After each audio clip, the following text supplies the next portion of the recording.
Excuse me. சொல்லுங்க. நான் உங்கள்கிட்ட ஒரு கொஸ்டின் கேட்கலாமா? கேளுங்க. 1 கிலோ வெங்காயம் 100 ரூபாய். அப்படின்னா 1000 கிராம் வெங்காயம் எவ்வளோ வரும்? 1000 கிராம். ஐயோ, நான் மேக்ஸில் கொஞ்சம் வீக் ஆச்சு.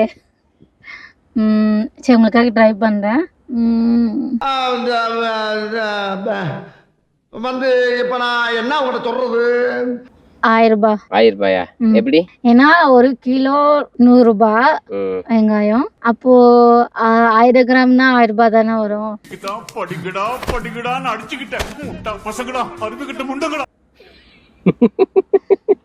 இல்ல 5000 ரூபாவா? கரெக்டா சொன்னா உங்களுக்கு இப்பவுமே 500 ரூபாய் தரப்படும். 1000 ரூபாய் தான். கால்குலேட் பண்ணி சொல்லுங்க. ஏதோ இப்படி சொன்னீங்க. 100 சொல்லுங்க. 1000 ரூபாய். அட மலக்குறங்க. கன்ஃபார்ம். லாக் பண்ணிடலாமா? லாக் பண்ணிடுங்க. உங்களுக்கு தெரிஞ்ச கமெண்ட் பாக்ஸ்ல கமெண்ட் பண்ணுங்க. By by. ஆன்சரே சொல்லலையே நீங்க. ஆன்சர் கமெண்ட் பாக்ஸ்ல சொல்லுவாங்க.